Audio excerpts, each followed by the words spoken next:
والصلاة والسلام على سید الانبیاء والمرسلین وعلى آلہ الطیبین واصحابہ الطاہرین، اما بعد فاعوذ باللہ من الشیطان الرجیم، بسم اللہ الرحمن الرحیم، وَاعْبُدُوا اللَّهَ وَلَا تُشْرِكُوا بِهِ شَيْئًا وَبِالْوَالِدَيْنِ إِحْسَانًا وَبِذِي الْقُرْبَى وَالْيَتَامَى وَالْمَسَاكِينِ وَالْجَارِ ذِي الْقُرْبَى وَالْجَارِ الْجُنُبِ وَالصَّاحِبِ بِالْجَنبِ وَابْنِ السَّبِيلِ وَمَا مَلَكَتْ أَيْمَانُكُمْ إِنَّ اللَّهَ لَا يُحِبُّ مَنْ كَانَ مختالا فخورا۔ صدق اللہ العظیم وصدق رسولہ النبی الکریم الامین۔ فقد قال اللہ تبارک و تعالی فی شان حبیبہ ان اللہ وملائکتہ یصلون علی النبی یا ایہا الذین آمنوا صلوا علیہ وسلموا تسلیما۔ اللہم صلی علی سیدنا و مولانا محمد وعلی آل سیدنا و مولانا محمد وبارک وسلم وصلی علیہ۔ سارے مل کے کوئی چپ نہ بیٹھے، درود پاک پیش کیجیے۔ اللہم صلی علی سیدنا و مولانا محمد وعلی آل سیدنا و مولانا محمد وبارک وسلم وصلی علیہ۔ الصلاۃ والسلام علیک یا رسول اللہ، الصلاۃ والسلام علیک یا حبیب اللہ، الصلاۃ والسلام علیک یا نور اللہ، وعلی آلک واصحابک یا محمد رسول اللہ صلی اللہ تعالی علیہ وآلہ وسلم۔ ایصال ثواب کی اس محفل میں اللہ کریم نے بیٹھنے کا موقع دیا۔ اگر آپ دل لگی کے ساتھ بیٹھیں گے تو آپ کے دل کو فیض مل جائے گا۔ آپ ذوق میں بیٹھیں گے تو آپ کو اللہ پاک اس کا فیض عطا فرمائے گا۔ آپ محبت کے ساتھ بیٹھیں گے تو ضرور اللہ کریم اس بیٹھنے کی برکت میں آپ کو علم بھی عطا فرمائے گا، کامل ہدایت کا نور بھی ملے گا، نبی پاک کی محبت بھی ملے گی اور اللہ کا پیار بھی مل جائے گا۔ بندہ جتنی طلب سے ہوتا ہے اللہ پاک بندے کی طلب کے مطابق اس کے ساتھ معاملہ فرماتا ہے۔ جس کی جتنی توجہ ہوتی ہے اس پر اتنی ہی توجہ ہوتی ہے۔ وہ توجہ بندہ راہ چلتے کرے، اپنے کاشت میں کرے، بازار میں کرے، دکان میں کرے، محفل میں بیٹھے، جہاں توجہ کرے گا اس پر اسی وقت توجہ ہو جائے گی۔ جتنی توجہ غلام کی ہوتی ہے اتنی ہی توجہ نبی آخر الزمان کی ہوتی ہے اس پر۔ اگر آپ اس محفل میں بیٹھے، قلب کے ساتھ بیٹھیں، توجہ کے ساتھ بیٹھیں، طلب کے ساتھ بیٹھیں کہ یہ علم کی باتیں ہو رہی ہیں، یہ علم کی باتیں ہو رہی ہیں، قرآن شریف پڑھا جا رہا ہے، قرآن کا پیغام آپ کو سنایا جا رہا ہے، حدیث پاک پڑھی جا رہی ہے، نبی کا فرمان آپ کو سنایا جا رہا ہے، اللہ اور رسول کی محبت کی بات سنائی جا رہی ہے، ہدایت کی بات سنائی جا رہی ہے۔ اس سے بڑے نفع والی جگہ کوئی ہے ہی نہیں۔ آپ صدر ہاؤس میں پہنچ جائیں، آپ کو وہ نفع نہیں مل سکتا جو نفع اللہ اور مصطفیٰ کی محفل میں زمین پر بیٹھنے سے مل جاتا ہے۔ آپ صدر ہاؤس میں تو دور، صدر ہاؤس کے صدر بن جائیں، صدر پاکستان بن جائیں، آپ کو وہ نفع اس کرسی پہ نہیں ملے گا جتنا نفع میرے مصطفیٰ کی محفل میں دری پر بیٹھ کے اللہ عطا فرماتا ہے۔ یہ صرف توجہ کی بات ہے۔ انسان بیٹھ کے فیصلہ کرے میرا منافع کہاں پہ ہے۔ توجہ ہے کہ نہیں ہے؟ پھر سبحان اللہ بتائیں نا آپ کی توجہ کیسے۔ انسان بیٹھ کے سوچے اور فیصلہ کرے کہ میرا نفع کہاں پہ ہے۔ آپ کی توجہ نہیں ہوگی، میں آپ کو قرآن سناؤں گا بات صاحب۔ آپ ہاتھ اٹھا کے بولیں سبحان اللہ، توجہ ایسے کھول کے بولیں گے نا سبحان اللہ، آپ کا سینہ کھل جائے گا، کیونکہ ہم آپ کا نفع کرنا چاہتے ہیں، ہم آپ کا منافع کرنا چاہتے ہیں۔ ہم آپ کو بٹھا کے آپ کا نقصان نہیں کریں گے، آپ کو بٹھا کے آپ کو دونوں جہان کا نفع دامن میں ڈال دیں گے۔ دنیا لوگوں کو بٹھاتی ہے، نقصان دیتی ہے، جب اللہ کے ذکر میں بیٹھو تو نقصان نہیں ملتا۔ جتنے منٹ آپ کے زیادہ گزریں گے اتنا خدا کا نور آپ کے دامن میں آ جائے گا، جتنے منٹ زیادہ ہوں گے اتنا اللہ کی رحمت آپ کے دامن میں آ جائے گی۔ یہاں نفع ہے، نقصان آپ توجہ نہیں دے رہے، میں کیا کروں؟ آپ جہاں بیٹھے ہو ہلکی ہلکی گرمی کا احساس بھی یقیناً ہے، اور زمین پر بھی بیٹھے ہو، کرسیوں پلنگوں نشستوں پر بیٹھنے والے آج کچی زمین پہ دریوں پر بیٹھے ہیں۔ کوئی تو سوال کرے گا یہ کیوں بیٹھے ہیں؟ آواز خدا دے گا یہ میری رضا کے لیے بیٹھے ہیں، میرے قرآن کے لیے بیٹھے ہیں۔ یہ بڑے کرسیوں پر بیٹھنے والے آج زمین پر کیوں بیٹھ گئے؟ اے سی یا کولر کی ہوا میں، ٹھنڈی ہوا میں بیٹھنے والے آج اس شدت کی گرمی میں پسینہ پسینہ ہو رہے ہیں، زمین پر بیٹھے ہیں، کچی دری پر بیٹھے ہیں، مٹی پر بیٹھے ہیں۔ یہ کیوں بیٹھے ہیں؟ اللہ آواز دے گا یہ میری رضا کے لیے بیٹھے ہیں، میرے کلام کے لیے بیٹھے ہیں، میرے مصطفیٰ کے فرمان کے لیے بیٹھے ہیں۔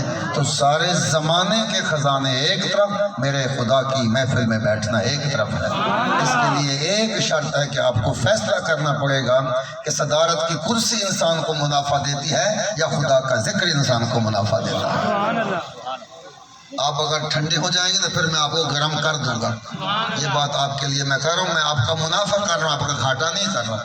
ہم اس وقت آپ کا نفع کر رہے ہیں۔ یہ فیصلے کی بات سن لیں، آپ اس نتیجے پہ آ جائیں کہ واقعی میں خوش نصیب ہوں، خدا کے ذکر کی محفل میں بیٹھا ہوں۔ آج میرا مقدر سنورا ہوا ہے، خالد بھائی کے توسل سے اس کے ایصال ثواب کی نیت سے آیا ہوں، رشتہ نبھانے آیا ہوں۔ پر خالد سے کیا رشتہ نبھایا؟ میرا رشتہ خدا سے جڑ گیا ہے، محمد مصطفیٰ سے جڑ گیا ہے۔ خالد بھائی کے توسل سے یہاں بیٹھنا نصیب ہوا۔ آج قرآن بھی مل رہا ہے، نبی کا فرمان بھی مل رہا ہے۔ اگر آپ سمجھتے ہیں اس وقت آپ کو منافع ہے، پھر آپ کو ہاتھ اٹھا کے سبحان اللہ سنانا پڑے۔ اگر آپ یہ سمجھتے ہیں کہ آپ کو اس وقت نفع نہیں ہے، نقصان ہے، اس کے لیے پھر میں سمجھا دوں گا۔ اگر آپ سمجھتے ہیں اس وقت نفع ہے تو پھر نفع والا چہرہ بنا کے بیٹھیں، خوشنودی کے ساتھ بیٹھیں، تاک آس لگی ہونا اس ڈر سے مجھے کچھ ملنا ہے، کبھی بھی چہرہ بگڑے گا نہیں۔ اسی دروازے میں بندہ 3 گھنٹے لائن میں بیٹھا رہتا ہے اپنی باری کے انتظار میں، جہاں 10,000 ملنے کا امکان ہو۔ ہم نے آنکھوں سے دیکھا کالج میں 200 بندے کی لائن پہ بندے کھڑے ہوتے ہیں، دھوپ کی شدت میں، اور لائن میں 200 بندے کی لائن ہوتی ہے۔ صرف یہ ہے اس دروازے سے مجھے چند ہزار ملیں گے، تو 200 کی لائن ہے تو ٹھیک ہے، 300 کی لائن ہے تو ٹھیک ہے، گرمی ہے تو مسئلہ نہیں۔ صرف اسی خیال سے پکا ہوتا ہے اس دروازے پہ پہنچ گیا تو 10,000 جو میرا فنڈ کا ہے وہ پکا ہے۔ اس دروازے پہ پہنچا تو 10,000 پکا، خدا کے ذکر میں پہنچا تو جنت پکی ہو جاتی ہے، نبی کے ذکر میں پہنچا تو پھر رحمت پکی ہو جاتی ہے، نبی کے ذکر میں بیٹھا تو پھر برکت پکی ہو جاتی ہے۔ جہاں آپ اس وقت بیٹھے ہو نا، یہاں رحمت ملتی ہے۔ اس وقت جہاں لائن میں بیٹھے ہو، یہاں بیٹھنے سے برکت ملتی ہے، نور ملتا ہے، علم ملتا ہے، سرور ملتا ہے، عزت ملتی ہے، آبرو ملتی ہے۔ یہ آپ کو سمجھنے کی ضرورت ہے کہ وہاں کیا ملتا ہے اور یہاں کیا ملتا ہے۔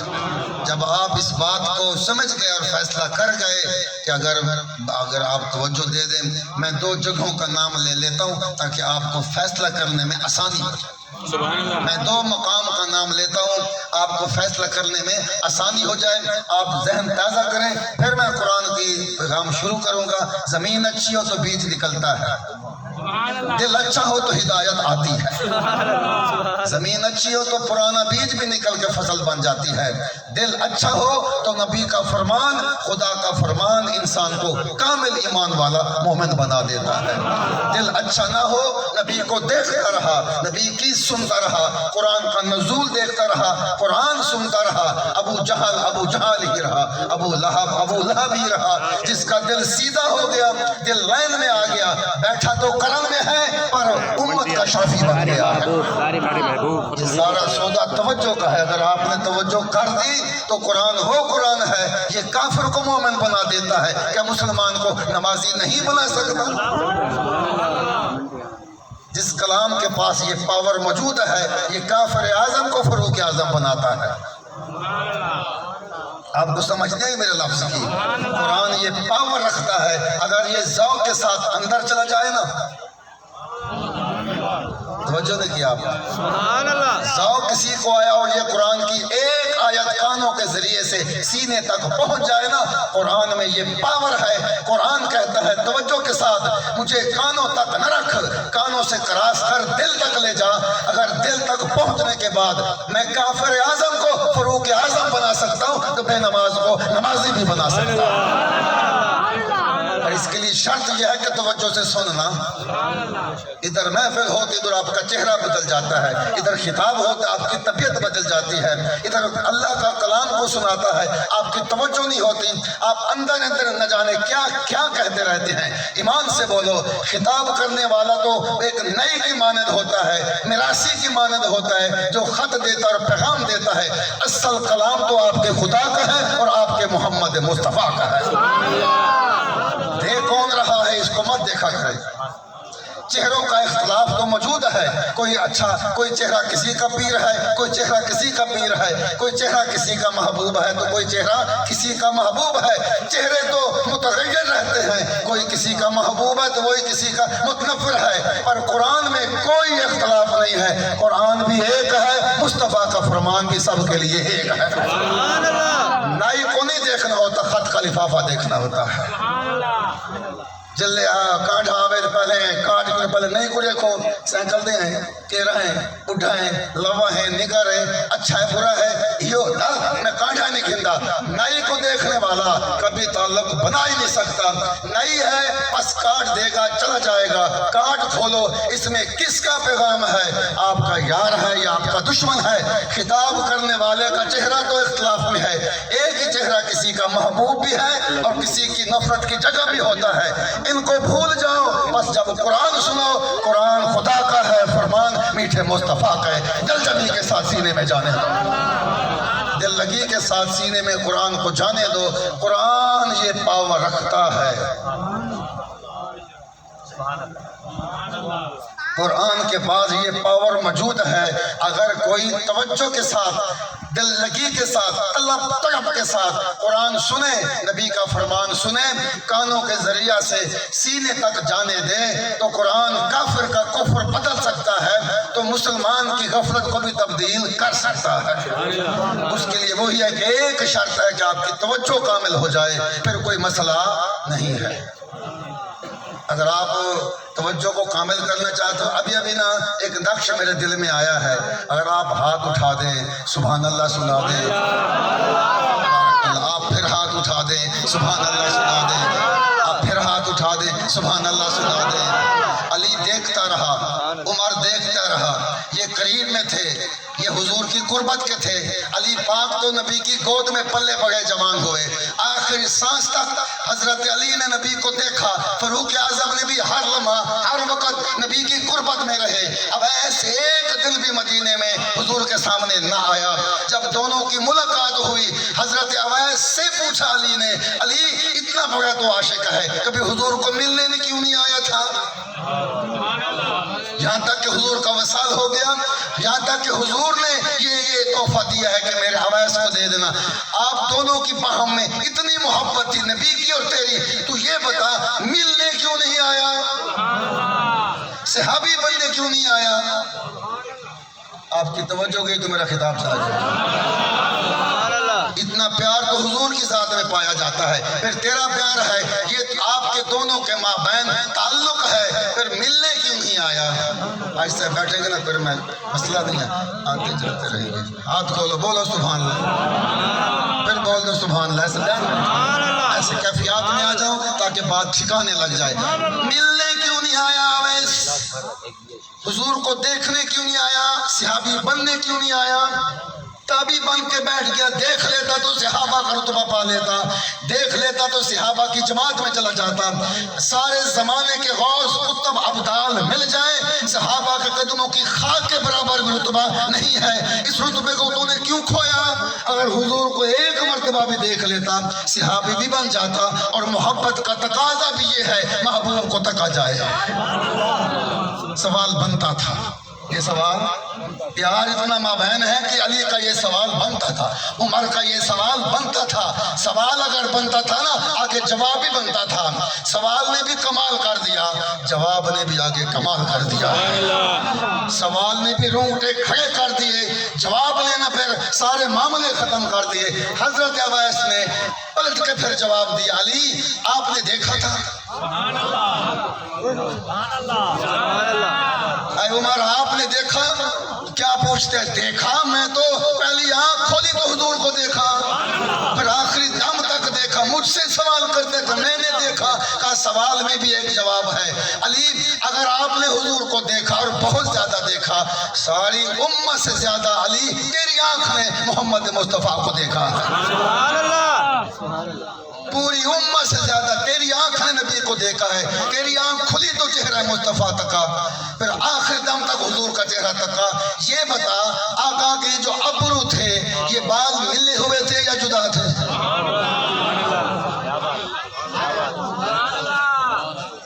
پھر علی کے رونگٹے کھڑے ہو گئے، آپ کا پسینہ چھوٹ گیا کہ بڑی جگہ پہ ہاتھ ڈال بیٹھا۔ آپ تو خاموش ہو گئے۔ پھر میرے اویس نے عمر کی طرف دیکھا، ہے عمر یہ بتائیے کہ حضور کے یہ بال ابرو ملے ہوئے تھے یا جدا تھے؟ دونوں خاموش ہو گئے، دونوں کے پاس سوال کا جواب نہیں تھا۔ فرمایا اویس نے عرض کی پھر میں بتاتا ہوں، مجھ سے پوچھنے والوں کے نبی کو دیکھنے کیوں نہیں آیا؟ اگر کوئی قریب سے دیکھا تو بال جڑے ہوئے نظر آتے تھے، نبی کا چہرہ کوئی دور سے دیکھتا ابرو کے بال جدا نظر آتے تھے۔ گویا میں قریب سے بھی دیکھتا رہا ہوں، میں دور سے بھی دیکھتا رہا ہوں۔